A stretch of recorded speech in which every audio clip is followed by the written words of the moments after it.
ప్రేక్షకులకి హోలీ శుభాకాంక్షలు. వార్తలోకి స్వాగతం. ముందుగా హెడ్లైన్స్. సీఎం చంద్రబాబు నాయుడు అధ్యక్షతన 4వ ఎస్ఏపీబీ సమావేశం. 1.21 లక్షల కోట్ల పెట్టుబడులకు ఆమోదం. 10 కొత్త ప్రాజెక్టుల ద్వారా 80,104 మందికి ఉద్యోగాలు. ఇంటర్మీడియట్ బోర్డు విద్యామండలిపై మంత్రి నారా లోకేష్ సమీక్ష. ఏప్రిల్ 1 నుంచే ఇంటర్ కాలేజీలు నిర్వహిస్తామని వ్యాఖ్య.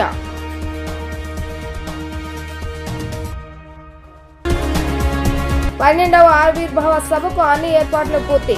భారీగా తరలి వస్తున్న జన సైనికులు.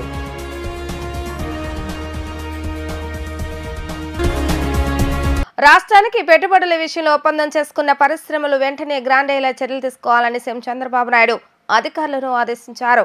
ఇప్పటికే ఆమోదం తెలిపిన ఒప్పందాలు చేసుకున్న ప్రాజెక్టుల పురోగతిపై నిత్యం పరిశీలించాలని, దీనికోసం కాంట్రాక్టర్ను ఏర్పాటు చేసి పర్యవేక్షించాలని ఆదేశించారు. సీఎం అధ్యక్షతన అసెంబ్లీలోని ఆయన ఛాంబర్లో 4వ ఎస్ఐపిబి సమావేశాన్ని నిర్వహించారు. రాష్ట్రానికి కొత్తగా వస్తున్న పెట్టుబడుల ప్రతిపాదనలను పరిశీలించారు. పరిశ్రమలు, విద్యుత్, పర్యాటకం వంటి రంగాల్లో మొత్తం 10 సంస్థలు 1,21,659 కోట్ల పెట్టుబడులు ముందుకు రాగా ఎస్ఐపిబి సమావేశంలో ఆమోదం తెలిపారు. వీటి ద్వారా 80,104 మందికి ఉద్యోగ, ఉపాధి అవకాశాలు కలుగనున్నాయి. రాష్ట్రంలో ప్రతి అసెంబ్లీ నియోజకవర్గంలో ఎంఎస్ఎంఈ పార్కులు ఏర్పాటు చేయాలని అధికారులను చంద్రబాబు నాయుడు ఆదేశించారు. ఇందులో భాగంగా మొదటి జిల్లాకు 1 చొప్పున 26 జిల్లాల్లో తక్షణం ఈ పార్కులు నెలకొల్పేందుకు చర్యలు తీసుకోవాలన్నారు. ఇప్పటికే ప్రతిపాదించిన రతన్ టాటా ఇన్నోవేషన్ కేంద్రాలను నెల రోజుల్లోగా రాష్ట్రంలోని 5 ప్రాంతాలను నెలకొల్పాలని చెప్పారు. మొత్తం 10 సంస్థల ప్రతిపాదనలకు ఎస్ఐపిబి సమావేశం ఆమోదం తెలిపింది. నాయుడుపేటలో 1,742 కోట్ల పెట్టుబడితో 2,000 ఉద్యోగాలు కల్పించే ప్రీమియర్ ఎనర్జీస్ లిమిటెడ్ ను ఏర్పాటు చేయనున్నారు. కడప జిల్లాలో 2,883 కోట్ల పెట్టుబడులు నెలకొల్పనున్న దాల్మియా సిమెంటుకు ఆమోద ముద్ర వేశారు. ఈ సంస్థ ద్వారా 354 ఉద్యోగాల కల్పన జరగనుంది. విశాఖపట్నంలో 1,500 కోట్ల పెట్టుబడితో లూలు గ్లోబల్ ఇంటర్నేషనల్ ఏర్పాటుకు పచ్చజెండా ఊపారు. శ్రీ సిటీలో 25 కోట్ల పెట్టుబడి 50,000 ఉద్యోగాలు కల్పించే Satyavedu reservoir infra city private limited కు ఆమోదం తెలిపింది. దాదాపు 58,469 కోట్ల పెట్టుబడి 13,050 ఉద్యోగాలిచ్చే ఇండోసల్ సోలార్ ప్రైవేట్ లిమిటెడ్ కు ఆమోద ముద్ర వేశారు. ఇంటర్మీడియట్ లో ఇక నుంచి విద్యార్థుల ఎంబైపీసీ చదువుకునే అవకాశాన్ని ప్రభుత్వం కల్పించింది. గణితంలో ఏబీ పేపర్లు రద్దు చేసి ఇకపై 100 మార్కులకు ఒకటే పరీక్ష నిర్వహిస్తారు. సైన్స్ సబ్జెక్టులో మార్కులను 60 నుంచి 85కు పెంచారు. ఏటా ఫిబ్రవరిలోనే పబ్లిక్ పరీక్షలు నిర్వహించేలా మంత్రి నారా లోకేష్ నేతృత్వంలో కీలక సంస్కరణలకు ఇంటర్మీడియట్ ద్వారా విద్యామండలి ఆమోదం తెలిపింది. ఇంటర్మీడియట్ బోర్డు విద్యామండలి 77వ సమావేశంలో మంత్రి నారా లోకేష్ అసెంబ్లీలోని తన ఛాంబర్లో నిర్వహించారు. ఇంటర్మీడియట్ లో ఇకపై ఎంబైపీసీ గ్రూప్ చదవటం వల్ల విద్యార్థులు మెడికల్, ఇంజనీరింగ్ రెండింటికి అర్హత సాధిస్తారు. నీట్, జేఈఈలు రాసుకోవచ్చు. గతంలో ఇంటర్మీడియట్ ప్రథమ సంవత్సరం పబ్లిక్ పరీక్షలు రద్దు చేయాలన్న ప్రతిపాదనను ఇంటర్మీడియట్ విద్యామండలి నిలిపివేసింది. ప్రతిపాదనలపై వచ్చిన సలహాలు, సూచనల ఆధారంగా ఈ నిర్ణయం తీసుకుంది. ఇంటర్మీడియట్ విద్యలో 2025-26 విద్యా సంవత్సరం నుంచి తీసుకురానున్న సంస్కరణలకు విద్యా ఐటీ శాఖ మంత్రి లోకేష్ ఆమోదం తెలిపారు. ఇంటర్మీడియట్ విద్యలో నాణ్యత ప్రమాణాలు పెంచేలా కీలక నిర్ణయాలు తీసుకున్నారు. వచ్చే విద్యా సంవత్సరం నుంచి ఇంటర్మీడియట్ ప్రథమ సంవత్సరంలో జాతీయ విద్యా పరిశోధన శిక్షణ మండలి సిలబస్ ను అమలు చేయనున్నారు. విద్యార్థులు 6 సబ్జెక్టులతో ఎంబైపీసీ కోర్సు చదువుకునే అవకాశం కల్పించారు. మార్చిన సిలబస్ ప్రకారం కొత్త పాఠ్యపుస్తకాలను ప్రభుత్వ జూనియర్ కళాశాల విద్యార్థులకు ఉచితంగా ఇస్తారు. ఎక్కడ నెగ్గాలో కాదు, ఎక్కడ తగ్గాలో తెలిసినోడే గొప్పోడు. ఇది పవన్ కళ్యాణ్ నటించిన సినిమాలోని ఒక డైలాగ్. సినిమాలోనే కాదు, రాజకీయాల్లోనూ తగ్గటం ద్వారా నెగ్గి చూపించారు పవన్ కళ్యాణ్. రాష్ట్ర విభజన సమయంలో ప్రశ్నించే గొంతు ఉండాలంటూ జనసేన పార్టీ ఏర్పాటు చేసిన ఆయన 10 ఏళ్ల పాటు కనీసం చట్టసభలో అడుగు పెట్టలేకపోయారు. ఓటమిని ఎగతాళి చేస్తూ రాజకీయ ప్రత్యర్థులు చేసిన అవమానాలు భరించారు. వైఫల్యాలకు విరవకుండా ఎదురొడ్డి నిలబడ్డారు. ఇన్నాళ్లు రాజకీయ పార్టీగా జనసేన ఆవిర్భావ దినోత్సవం జరిగింది. ఇప్పుడు 12వ ఆవిర్భావ సభను అధికారంలో ఉన్న పార్టీగా నిర్వహించుకోవటం జన సైనికుల్లో రెట్టించిన ఆనందోత్సాహాలు నింపుతుంది. పిఠాపురంలో జరిగే 12వ ఆవిర్భావ సభ వేడుకలపై మరింత సమాచారం మా ప్రతినిధి లిఖిత అందిస్తారు. పిఠాపురంలో 12వ ఆవిర్భావ సభకు అన్ని ఏర్పాట్లు కూడా పూర్తయ్యాయి. సాయంత్రం 4 గంటలకు జనసేన అధినేత, అదేవిధంగా డిప్యూటీ సీఎం పవన్ కళ్యాణ్ ఇదే ప్రాంగణం నుంచి కూడా సందేశం ఇవ్వనున్నారు. ఇప్పటికే 1,500 మంది పోలీసులతో బందోబస్తు కూడా ఏర్పాటు చేశారు ఎస్పీ బిందు మాధవ్. అదేవిధంగా 15 డ్రోన్ కెమెరాస్ తో కూడా పర్యవేక్షిస్తున్నారు. ఉదయం 11 గంటల నుంచి రాత్రి 11 గంటల వరకు కాకినాడ మీద వెళ్లే వాహనాలన్నీ కూడా దారి దారి మళ్లించిన పరిస్థితి మనం చూసాం. ప్రస్తుతం మనం ఎక్కడైతే పిఠాపురం సభ నిర్వహిస్తున్నారో అక్కడ ఉన్నాము. ఇప్పటికే ఎలాంటి అవాంఛనీయ సంఘటనలు జరగకుండా కూడా కట్టుదిట్టమైన పోలీస్ ఏర్పాట్లు కూడా చేశారు. అదేవిధంగా వేదిక వద్ద ఏర్పాటు చేసిన హెలీప్యాడ్ వద్ద జనసేన అధినేత పవన్ కళ్యాణ్ దిగనున్నారు. జనసేన ఆవిర్భావ సభకు ఇప్పటికే భారీగా కార్యకర్తలు తరలి వస్తున్నారు. అదేవిధంగా కాకినాడ నుంచి కత్తిపూడి వరకు కూడా భారీ ఫ్లెక్సీలు కూడా ఏర్పాటు చేశారు. మార్గ మధ్యలో ఇప్పటికే త్రాగునీరు అదేవిధంగా ఆహారం కూడా సిద్ధం చేశారు. సభా ప్రాంగణం మొత్తం 15 ఎకరాల సుస్థిర స్థానంలో ఉంది. మొత్తం కూడా వీక్షించేందుకు కూడా ఎల్ఈడి స్క్రీన్లు కూడా ఏర్పాటు చేశారు. డిప్యూటీ సీఎం పవన్ కళ్యాణ్ ఇప్పటికే మంగళగిరి పార్టీ కార్యాలయంకు చేరుకుని అక్కడ నుంచి చాపర్ ద్వారా సభా ప్రాంగణంకి చేరుకుంటారు. ఎలాంటి అవాంఛనీయ సంఘటనలు జరగకుండా కూడా పోలీసులు కట్టుదిట్టమైన ఏర్పాట్లు కూడా చేశారు. ఇప్పటికే 1500 మంది పోలీస్ బందోబస్తు కూడా ఏర్పాటు చేశారు. అదేవిధంగా గత 10 సంవత్సరాలుగా చేసిన కృషి కూడా ఇటు అధికారంలోకి వచ్చిన తర్వాత మొదటి సభ కావడంతో పెద్ద ఎత్తున కూడా కార్యకర్తలు అదేవిధంగా నాయకులు కూడా భారీగా తరలి వస్తున్న పరిస్థితి మనం చూస్తున్నాం. రాష్ట్రం నలుమూలల నుంచి ఇటు ఇతర రాష్ట్రాల నుంచి కూడా వస్తున్న పరిస్థితి మనం చూసాం. అదేవిధంగా జనసేన 12వ ఆవిర్భావంకి ఇప్పటికే 15 ఎకరాల సుశీలమైన ప్రాంగణంలో జనసేన అని పవన్ కళ్యాణ్ తో పాటు ఇటు మంత్రులు ఎమ్మెల్యేలు అందరూ కూడా హాజరై 100% స్ట్రైక్ రేట్ వచ్చిన పార్టీగా కూడా ఉన్న జనసేన పార్టీలో ఇప్పటికే జనసేన ఆవిర్భావ సభకు మొత్తం అన్ని ఏర్పాట్లు కూడా చేశారు. జనసేన జయకేతన సభగా దీనికి నామకరణం చేశారు. రాష్ట్ర చరిత్రలో ఇది మరో మైలురాయిగా మిగులుతుందని కూడా మనం చెప్పుకోవచ్చు. అదేవిధంగా 11 సంవత్సరాల పాటు ప్రజల పక్షాన అనేక పోరాటాలు చేసి ఎన్ని ఇబ్బందులు సరే జనసేన అధినేత పవన్ కళ్యాణ్ ఎక్కడా తగ్గలేదు. ఎక్కడ తగ్గాలో కాదు ఎక్కడ నెగ్గాలో అని కూడా ఒక సినిమా డైలాగ్ ఉంది. అదేవిధంగా ఎక్కడ తగ్గాలో ఎక్కడ నెగ్గాలో అని రాజకీయాల్లో కూడా ఎక్కడ తగ్గాలో కాదు ఎక్కడ నెగ్గాలో అని కూడా నిరూపించారు జనసేన అధినేత పవన్ కళ్యాణ్. అదేవిధంగా రాత్రి జరగబోయే సభకు అసలు ఎలాంటి సందేశం ఇవ్వాలో రాష్ట్రం నలుమూలల నుంచి కూడా పెద్ద ఎత్తున కూడా మొత్తం అందరూ రాష్ట్రం ప్రజలు మొత్తం కూడా చూస్తున్న పరిస్థితి మనం చూస్తాం. అదేవిధంగా మొత్తం మీద చూసుకున్నట్లయితే ఇటు జనసేన ఆవిర్భావ సభకు ఇప్పటికే అన్ని ఏర్పాట్లు కూడా చేశారు. రాష్ట్ర విభజన సమయంలో ప్రశ్నించే గొంతుగా ఉండాలని జనసేన అధినేత పవన్ కళ్యాణ్ కూడా పిలుపునిచ్చిన ప్రత్యర్థిలో ఓటమిని ఎగతాళి చేస్తూ రాజకీయ ప్రత్యర్థులు చేసిన అవమానాలు కూడా భరించారు. వైఫల్యాలకు వెరుతెరకుండా ఎర్రదొండి నిర్మించారు జనసేన అధినేత పవన్ కళ్యాణ్. అదేవిధంగా 2014లో రాష్ట్ర విభజన జరిగితే కాంగ్రెస్ పార్టీ అడ్డుగోడలు విభజించే విధంగా కూడా ఏర్పాటు చేశారు. అదేవిధంగా తెలుగుదేశంతో కూడిన ఎన్డీఏ కూటమి ఉండటంతో ఏపీ టీడీపీ విజయం కోసం పనిచేశారు. అదేవిధంగా 2019 ఎన్నికల్లో బీజేపీ టీడీపీతో కాకుండా వామపక్షాలతో కూడా కలిసి పోటీ చేశారు పవన్ కళ్యాణ్. అదేవిధంగా ఎలాంటి ఇబ్బందులు లేకుండా కూడా అన్ని ఏర్పాట్లు కూడా చేశారు. అదేవిధంగా వారాహి వాహనంపై 2023 మార్చి 14న మచిలీపట్నంలో నిర్వహించిన పార్టీ ఆవిర్భావ సభలో కూడా పవన్ కళ్యాణ్ చెప్పారు ఖచ్చితంగా 2024లో ఎన్నికల్లో గెలిచిన తర్వాత ఆవిర్భావం నిర్వహించుకుంటామని కూడా జనసేన అధినేత అదేవిధంగా డిప్యూటీ సీఎం పవన్ కళ్యాణ్ కూడా చెప్పారు. 100% స్ట్రైక్ రేట్ 100% స్ట్రైక్ రేట్ తో కూడా జనసేన అధినేత అదేవిధంగా జనసేన పార్టీ పోటీ చేసిన 21 స్థానాలు 2 ఎంపీ స్థానాలు కూడా గెలిచి స్ట్రైక్ రేట్ కూడా అనుభవించారు జనసేన అధినేత పవన్ కళ్యాణ్. అదేవిధంగా కొన్ని చంద్రబాబు అరెస్ట్ సమయంలో కూడా జనసేన అధినేత పవన్ కళ్యాణ్ అండగా నిలిచిన పరిస్థితి. మొత్తం మీద చూసుకున్నట్లయితే ఇటు జనసేన అధినేత పవన్ కళ్యాణ్ మరికొద్ది సేపట్లో కూడా మంగళగిరి పార్టీ కార్యాలయానికి చేరుకోనున్నారు. హైదరాబాద్ మాదాపూర్ రెసిడెన్స్ నుంచి కూడా ఆయన ఇక్కడికి చేరుకొని మొత్తం మీద చూసుకున్నట్లయితే ఇటు పిఠాపురంలో జరిగే 12వ ఆవిర్భావ సభకు దాదాపు అన్ని ఏర్పాట్లు కూడా పూర్తయ్యాయి. సాయంత్రం 4 గంటలకు సభా ప్రాంగణం నుంచి కూడా ఆయన చేస్తారు. అదేవిధంగా మంత్రి నాదెళ్ల మనోహర్ ఇప్పటికే కూడా అన్ని ఏర్పాట్లు కూడా పర్యవేక్షిస్తున్న పరిస్థితి. మొత్తం మీద చూసుకున్నట్లయితే భారీగా జరిగే సభకు ఎలాంటి అవాంఛనీయ సంఘటనలు జరగకుండా కూడా ఎస్పీ బిందు మాధవ్ అన్ని ఏర్పాట్లు చేశారు. డ్రోన్ కెమెరా పర్యవేక్షణతో కూడా ఇప్పటికే ఏర్పాట్లు కూడా పూర్తి చేసిన పరిస్థితి మనం చూస్తున్నాం. ఇది కూడా ఉన్న పరిస్థితి. వీడియో జర్నలిస్ట్ అఖిల్తో లిఖిత, వి డిజిటల్ న్యూస్, సభా ప్రాంగణం నుంచి. మహిళా భద్రతపై పోలీస్ శాఖ ఎక్కువ దృష్టి పెట్టిందని డీజీపీ హరీష్ కుమార్ గుప్తా తెలిపారు. అందుకోసం ఇప్పటి వరకు ఉన్న ఉమెన్ ప్రొటెక్షన్ సెల్ స్థానంలో ఇప్పుడు ఐజీ నేతృత్వంలో ఉమెన్ ప్రొటెక్షన్ వింగ్ ఏర్పాటు చేశామన్నారు. 164 శక్తి టీమ్స్ ను రాష్ట్ర వ్యాప్తంగా ఏర్పాటు చేసినట్లుగా ఆయన వెల్లడించారు. మంగళగిరిలోని డీజీపీ కార్యాలయంలో ఏర్పాటు చేసిన విలేకరుల సమావేశంలో డీజీపీ హరీష్ కుమార్ గుప్తా మాట్లాడుతూ శక్తి టీమ్స్ లో కాల్స్ వచ్చినప్పుడు రెస్పాన్స్ టైం వీలైనంత వేగంగా ఉండేలా చూస్తున్నామని వ్యాఖ్యానించారు. శక్తి యాప్ కూడా అందుబాటులో ఉందని స్పష్టం చేశారు. మిస్సింగ్ చైల్డ్ గురించి కూడా ఈ యాప్ ద్వారా పోలీసులకు తెలియజేయవచ్చని పేర్కొన్నారు. సైబర్ నేరాలను కంట్రోల్ చేసేందుకు ప్రత్యేక చర్యలు తీసుకుంటున్నామని అన్నారు. 26 జిల్లాల్లో సైబర్ పోలీస్ స్టేషన్లు ఏర్పాటు చేశామని తెలిపారు.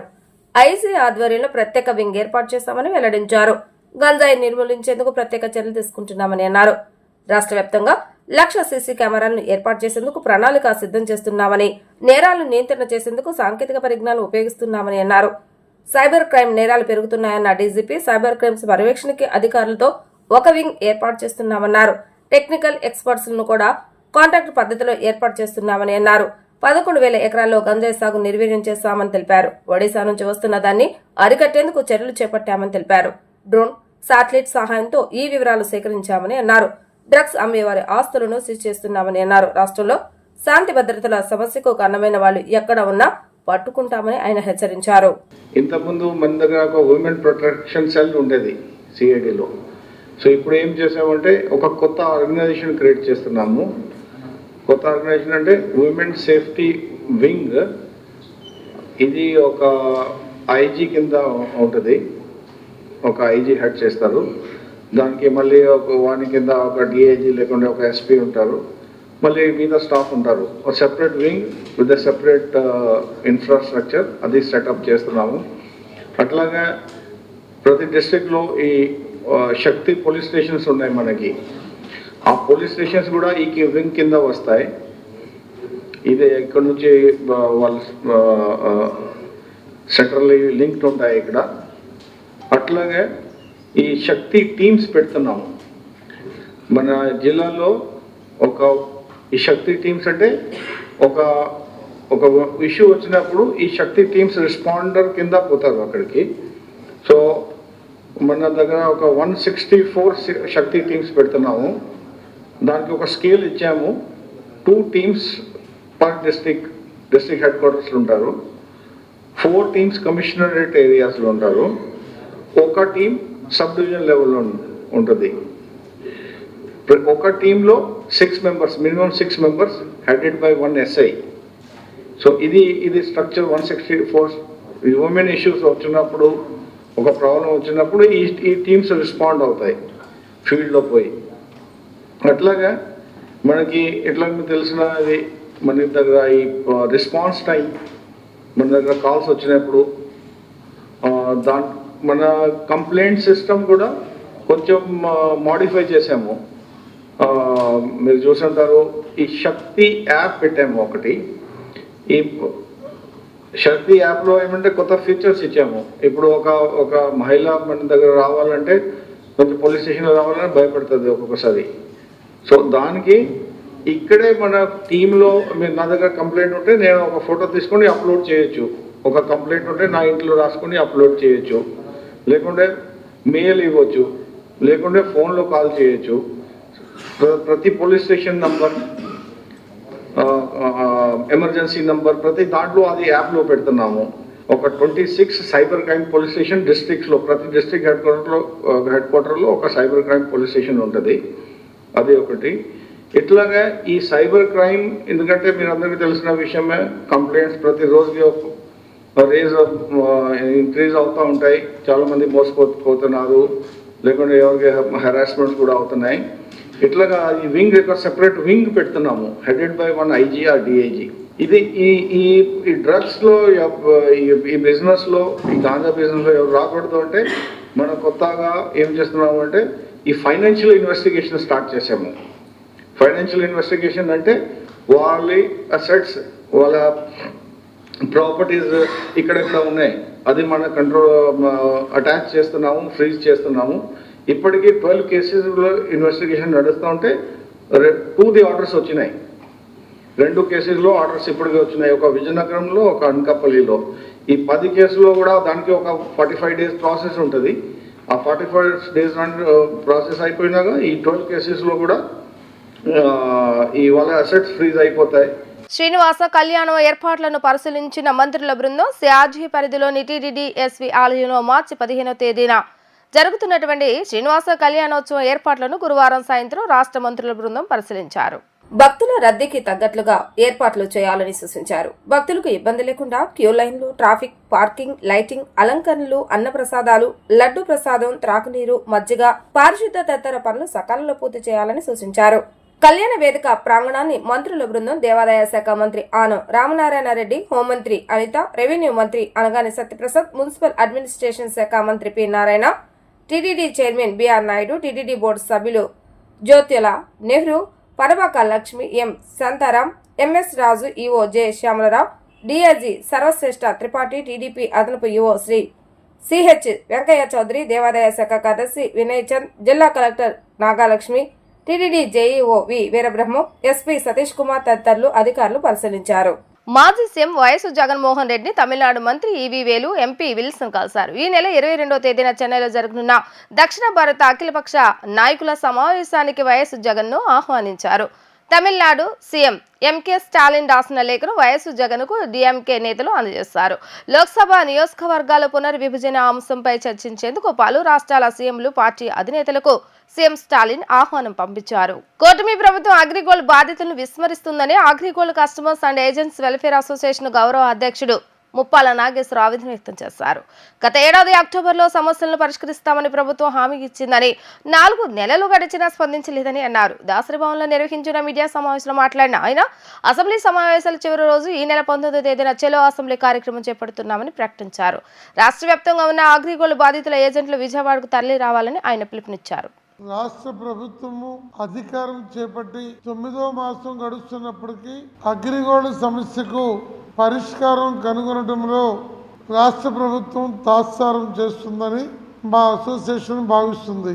ముఖ్యమంత్రి గారికి, హోంమంత్రి గారికి, డీజీపీ గారికి, చీఫ్ సెక్రటరీ గారికి, సిఐడి చీఫ్ వీరందరికీ కూడా మేము పదే పదే సమస్య తీవ్రతను తెలియజేస్తూ ఎప్పటికప్పుడు అర్జీలు ఇవ్వడం జరుగుతూ ఉంది. ప్రధానంగా అక్టోబర్ 28 మహావిజ్ఞాపన దీక్షకు ఆ రోజు ప్రభుత్వ ప్రతినిధిగా వర్ల రామయ్య గారు వచ్చి మరో ఆందోళనకు అవకాశం లేకుండా ఈ సమస్యను పరిష్కరిస్తామని ముఖ్యమంత్రి గారి మాటగా మా అందరు కూడా తెలియజేయడం జరిగింది. నవంబరు, డిసెంబరు, జనవరి, ఫిబ్రవరి, ఇవాళ మార్చి 12వ తేదీన ఉన్నాం. అంటే 4 మాసాల 15 రోజులు అయింది ఆ కార్యక్రమం జరిగి. అగ్రిగోల్డ్ బాధితుల కష్టాలు వర్ణనాతీతం. 3 రోజుల క్రితమే నారా కోడూరులో ఒక మహిళ ఆత్మహత్యకు గురైంది. ఈ పరంపర కొనసాగుతున్న నేపథ్యంలో రాష్ట్ర ప్రభుత్వానికి ₹1 ఖర్చు కాని పద్ధతుల్లో మేము 24/2 ముఖ్యమంత్రి గారికి మా విజ్ఞాపన పత్రాన్ని 7 అంశాలతో పంపించాం. అందులో ప్రధానమైనటువంటిది ఏలూరు కోర్టులో ఉన్న కేసులు. కంపెనీ వారే కావాలని అధిక సంఖ్యలో కేసులు వేపిస్తున్న పరిస్థితి ఒకవైపున జరుగుతుంది. రెండో వైపున అక్కడ ఉన్న పీపీ కానీ, అడ్వకేట్ జనరల్ కానీ ఈ సమస్యని ఒక సీరియస్ సమస్యగా వారు భావించినట్టు ఎక్కడ దాఖలాలు కనపడటం లేదు. మరోవైపున రాష్ట్ర ముఖ్యమంత్రి గారు ఈ సమస్య పట్ల త్వరితగతిన పరిష్కరించాలని వారు భావించిన తగిన ఆదేశాలు చీఫ్ సెక్రటరీ గారికి, డీజీపీ గారికి, ఇతర ఉన్నతాధికారులు హోం సెక్రటరీ గారికి చెప్పిన ఫైళ్లు కదులుతున్న పరిస్థితి ఇంతవరకు లేదు. మేము ఈ నెల 19వ తేదీ అసెంబ్లీ చివరి రోజు చలో విజయవాడ కార్యక్రమాన్ని తీసుకున్నాము. ఆ రోజు విజయవాడ నుంచి అవసరమైతే అసెంబ్లీ దాకా కూడా పాదయాత్రగా వెళ్ళి ముఖ్యమంత్రి గారికి మా గోడు చెప్పుకోవడానికి, శాంతియుతంగా ఈ కార్యక్రమం చేయడానికి మేము నిర్ణయం తీసుకున్నాము.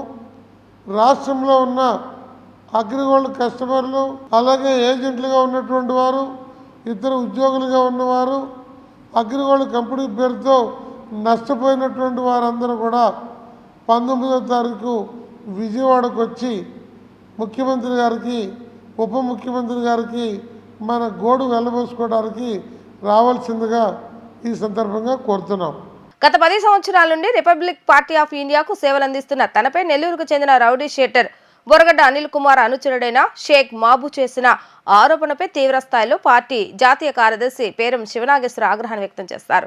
తనపై అసత్య ప్రచారాలు చేస్తున్న షేక్ మహబూబ్ పై 100 కోట్ల రూపాయల పరువు నష్టం దాఖలు చేస్తున్నామని ఆయన తెలిపారు. నగరంలోని ప్రెస్ క్లబ్లో ఏర్పాటు చేసిన విలేకరుల సమావేశంలో జాతీయ కార్యదర్శి పేరం నాగేశ్వరరావు మాట్లాడుతూ గత కొన్ని సంవత్సరాలుగా పార్టీ తరపున అనేక సేవలను ప్రజలకు అందజేయడం జరిగిందని చెప్పారు. పార్టీకి క్రమశిక్షణ ఉంటూ పార్టీ పురోగతికి కృషి చేస్తానని చెప్పారు. నేను రిపబ్లిక్ పార్టీ ఆఫ్ ఇండియా నుంచి గత 10 సంవత్సరాల నుంచి సేవ చేస్తున్నాను. మరి లాస్ట్ 2024న 11 నెలల క్రితం నేను విజయవాడ పార్లమెంటు సభ్యుడిగా పోటీ చేసి ఉన్నాను. మరి మా మంత్రి గారు కూడా కేంద్ర మంత్రి రామదాస్ అథవాలే, జాతీయ అధ్యక్షులు గౌరవనీయులు శ్రీ రామదాస్ అథవాలే గారు 25 పార్లమెంటు స్థానాల్లో ఒక్కటే విజయవాడ పార్లమెంటు స్థానానికి republic party of India Athawale నుంచి నేను ఒక్కడనే పోటీ చేయడం జరిగింది. మరి అందులో భాగంగా పోటీ చేసి ప్రచార తరుణంలో మరి ఆంధ్రప్రదేశ్కి చంద్రబాబు నాయుడు గారి నాయకత్వం, వారి యొక్క తెలివితేటలు యొక్క రాష్ట్రానికి అవసరమై ఉన్నదని చెప్పి మా కేంద్ర మంత్రి గారు మోడీ గారితో మాట్లాడి తర్వాత మమ్మల్ని విత్డ్రా చేయటం అంటే జరిగింది. మరి నిన్నగాక మొన్న నెల్లూరులో రిపబ్లిక్ పార్టీ ఆఫ్ ఇండియా అభివృద్ధిలో భాగంగా నేను నెల్లూరులో కల్చర్ విభాగానికి ఒక రాష్ట్ర అధ్యక్షునిగా నియమించడం జరిగింది. ఆయన గౌరవనీయులు శ్రీ మిర్యాల వెంకటరామయ్య గారు. ఆ విధంగా తరుణంలో మేము వెళ్ళి రావటం చూస్తే ఒక షేక్ మాబు అనే వ్యక్తి ఒక బోరుగడ్డ అనిల్ కుమార్ గారి మిత్రుడు. మేము ఎప్పుడు కూడా అతనికి ఏ బీఫామ్ ఇవ్వలేదు. మా రాష్ట్ర కమిటీ తరఫున జిల్లా అధ్యక్షుడు అని చెప్పి చెప్పుకుంటూ అక్కడ ఉన్నటువంటి స్థానికంగా ఉన్నటువంటి కేంద్ర ప్రభుత్వం యొక్క ఎవరైతే అధికారుల దగ్గరికి వెళ్ళి కాంట్రాక్టుల దగ్గరికి వెళ్ళి డబ్బులు వసూలు చేస్తున్నామని తెలిసింది. అయినప్పటికీ కూడా మేము ఏమీ మాట్లాడలేదు. చివరికి ఆయన నా పేరు మీద ఉపయోగించి ఒక ప్రెస్ మీట్ పెట్టి పేరం శివనాగేశ్వరరావు అనే వ్యక్తి గత 6 సంవత్సరాలు సస్పెండ్ చేయబడ్డాడు, అతను ఏ పార్టీలో లేడు, ఈ పార్టీకి అతను సంబంధం లేదని చెప్పి చెప్పడం చాలా బాధాకరంగా ఉంది. అట్లాగే ఆయన పాపం ఆయన ఒక సాత్వికుడు, కల్చర్ అసోసియేషన్ మిర్యాల వెంకటరామయ్య గారు, అటువంటి వ్యక్తిని పట్టుకొని ఆయన మరి కోట్లు దందాలు చేశారని చెప్పి పేపర్ ప్రకటన ఇవ్వడం చాలా బాధాకరంగా ఉంది. దీనిపై నేను స్పందించి ఈ రోజున ఇక్కడ మీడియా మిత్రులు సమావేశం ఏర్పాటు చేయడం జరిగింది. ఆయన మీద నేను 100 కోట్ల పైన పరువు నష్టం దావా చేస్తున్నాను. ఎక్కడా కానీ ఎప్పుడు కానీ నేను ఎవరి దగ్గర కూడా ఎటువంటి కూడా దందాలు చేసినటువంటి రుజువులు లేవు, ఎప్పుడు కూడా చేయలేదు, నాకు అవసరం కూడా లేదు. నా ఆస్తి చాలా ఉన్నది కూడా ఎప్పుడు కూడా ఎవరికి నేను చెప్పలేదు. చాలా పేదవాడిగానే కనపడతాను, సింపుల్గా ఉంటానని చెప్పి వాళ్ళు కావాలని చెప్పి రకరకాల వదంతులు పుట్టిస్తున్నారు. కబడ్దార్, నేను ఇవాళ హైకోర్టులో హైదరాబాద్ నుండి 100 కోట్లకి షేక్ మాబు అనే వ్యక్తిపై నేను దావా చేస్తున్నాను. రేపు అట్లాగే సుప్రీంకోర్టులో కూడా దావా చేస్తున్నాను. నందిగామ ప్రాంతానికి చెందిన 30 ఏళ్ల యువతికి నగరంలోని Sarath institutions of nephrology and యూరాలజీలో 3వసారి విజయవంతంగా కిడ్నీ మార్పిడి చికిత్స చేశారు. మొదటిసారి తల్లి, రెండోసారి భర్త, మూడోసారి తండ్రి ఆమెకు కిడ్నీ దానం చేసి ఆదర్శంగా నిలిచారు. సంక్లిష్టతను అధిగమించి ప్రఖ్యాత నెఫ్రాలజిస్ట్ డాక్టర్ జి శరత్ బాబు విజయవంతంగా చికిత్సను పూర్తి చేశారు. చికిత్స అనంతరం యువతి కోలుకొని డిశ్చార్జ్ అయింది. విజయవాడ సూర్యారావుపేటలోని Sarath institutions of nephrology and యూరాలజీలో విలేకరుల సమావేశాన్ని నిర్వహించారు. ఈ సమావేశంలో భాగంగా డాక్టర్ జి శరత్ బాబు మాట్లాడుతూ నందిగామ ప్రాంతానికి చెందిన 30 ఏళ్ల యువతికి కిడ్నీ మార్పిడి చికిత్స నిర్వహించామని అన్నారు. గతంలో ఈ మహిళకు 2 పర్యాయాలు కిడ్నీ మార్పిడి జరిగిందని, మరోసారి కిడ్నీ విఫలం కావడంతో ట్రాన్స్ప్లాంటేషన్ అవసరమైందన్నారు. యువతికి 3 సార్లు కూడా ఆమె కుటుంబ సభ్యులే కిడ్నీలు దానం చేసి పలువురికి ఆదర్శంగా నిలిచారని అన్నారు. మొదటిసారి తల్లి, రెండోసారి భర్త కిడ్నీ దానం చేయగా ఇప్పుడు పేషెంట్ తండ్రి కిడ్నీ దానం చేసి తన కుమార్తెకు పునర్జీవితాన్ని ప్రసాదించారని అన్నారు. ఒకే వ్యక్తికి 3వసారి కిడ్నీ మార్పిడి చేయడం అత్యంత అరుదైనదిగా చెప్పుకోవచ్చని తెలిపారు. సెరస్ ఇన్స్టిట్యూషన్స్ నందు ఇప్పటి వరకు అనేక కిడ్నీ మార్పిడి చికిత్సలను విజయవంతంగా నిర్వహించామని అన్నారు. అత్యాధునిక 24/7 హిమోడయాలసిస్ యూనిట్ ద్వారా నెలకు 2000 డయాలసిస్ చికిత్సలు నిర్వహిస్తున్నామని అన్నారు. డాక్టర్ ఎన్టీఆర్ వైద్య సేవ ద్వారా డయాలసిస్ సేవలు, కిడ్నీ మార్పిడి చికిత్సలు అందజేస్తున్నామని చెప్పారు. కిడ్నీ మార్పిడి చికిత్స అనంతరం కోలుకుంటున్న యువతిని ఈ రోజు డిశ్చార్జ్ చేశామని డాక్టర్ జి శరత్బాబు వివరించారు. కిడ్నీ మార్పిడి చికిత్స చేయించుకున్న యువతి మాట్లాడుతూ తనకు కిడ్నీలను దానమిచ్చిన తన కుటుంబ సభ్యులకు కిడ్నీ మార్పిడి చేసి తన ప్రాణాలు నిలబెట్టిన డాక్టర్ శరత్ బాబుకు కృతజ్ఞతలు తెలియజేశారు. 3వసారి కిడ్నీ మార్పిడి చేయించుకుంటున్న తనకు డాక్టర్ శరత్ బాబు అద్భుత వైద్యం అందజేయటమే కాకుండా అవసరమైన మనోధైర్యాన్ని కూడా ఇచ్చారని అన్నారు. ఈ సమావేశంలో సెర్స్ institutions chairman G Venkatrao, doctor G Prashanthi, doctor Dheeraj తదితరులు పాల్గొన్నారు. అంటే మనం ఒక రేర్ ఆపరేషన్ చేసాం. రేర్ అంటే ఏంటంటే ఒకే పేషెంట్కి 3వసారి కిడ్నీ ట్రాన్స్ప్లాంట్ చేయడం జరిగింది. ఇది బాగా అరుదుగా చేసే సర్జరీ, థర్డ్ టైం అనేది.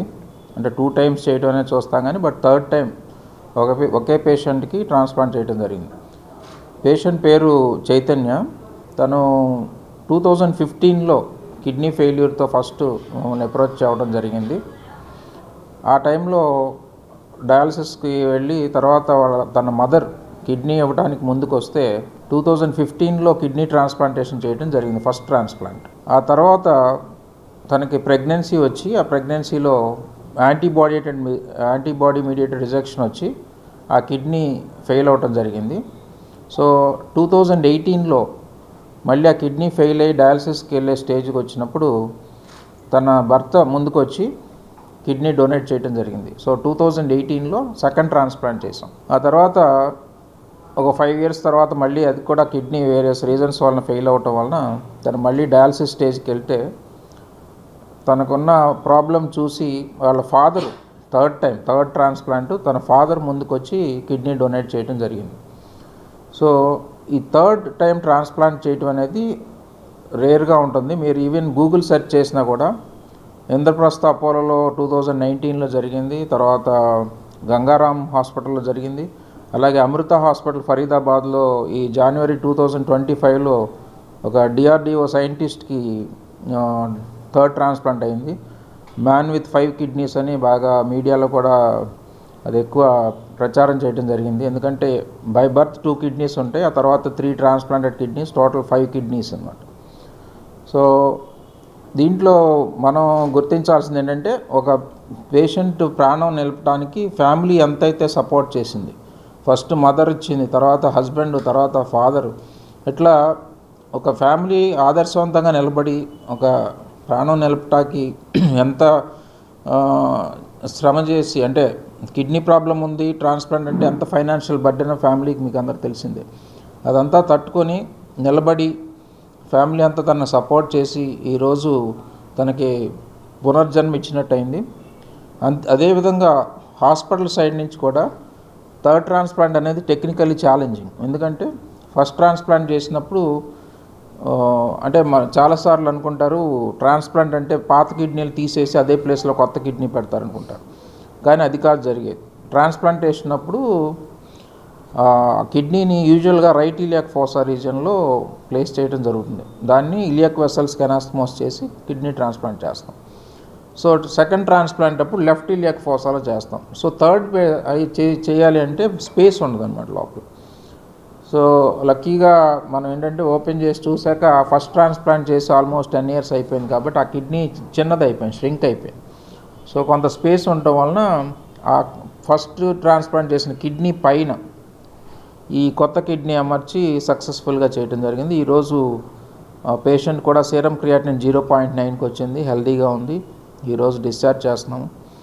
సో ఇదే రకంగా మనం విజయ సూపర్ స్పెషాలిటీ హాస్పిటల్లో గత 10-12 ఏళ్ళుగా kidney transplant more than 450 kidney transplant చేసాం సక్సెస్ఫుల్గా విత్ 95-96% సక్సెస్ రేటు.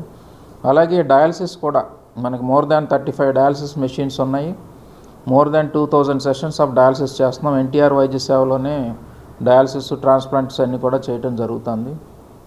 సో ఈ సేవలు అందరూ సద్వినియోగం చేసుకోవాలని కోరుకుంటున్నాం. నా పేరు గూడపాటి చైతన్య, మాది నందిగమ. ఆల్రెడీ సార్ దగ్గర 2 ట్రాన్స్ప్లాంట్స్ అయ్యి అది వేరే రీజన్స్ వల్ల పర్సనల్ రీజన్స్ ఉన్నాయి. ప్రెగ్నెన్సీ వచ్చింది, అప్పుడు యాంటీబాడీస్ ఫామ్ అయ్యి రిజెక్షన్ వచ్చింది. మళ్ళీ second transplant same Covid 2 times రావడం వల్ల ఆ కిడ్నీ కూడా ఫెయిల్ అయిపోయింది. మళ్ళీ థర్డ్ సార్ అండర్లోనే చేయించుకున్నాను. అంత బాగుంది. ఇప్పుడు క్రియేటిన్ కూడా 0.9 ఉంది. Okay, thank you. Third treatment అంతా బాగుంటుందండి. పేషెంట్ కన్వీనెంట్గా అన్ని దగ్గరుండి చూసుకుంటూ ఉంటాడు. సార్ కూడా రిస్కే చేద్దాము, లైఫ్ చాలా ఎక్కువ ఉంది కదా, చిన్న వయసు కదా అని ధైర్యం చేసి ముందుకు వచ్చి చేశారు. ఈరోజు క్రియేటిన్ 0.9 అన్ని నార్మల్ ఉన్నాయి వాల్యూస్ కూడా. రేపు నేను డిశ్చార్జ్ అవుతున్నాను.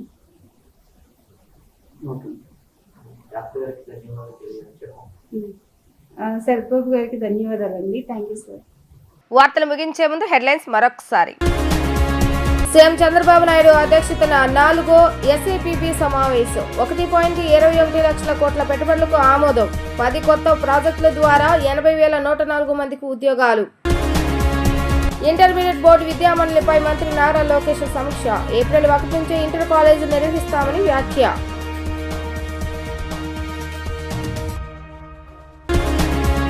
పన్నెండవ ఆవిర్భావ సభకు అన్ని ఏర్పాట్లు పూర్తి. భారీగా తరలి వస్తున్న జన సైనికులు.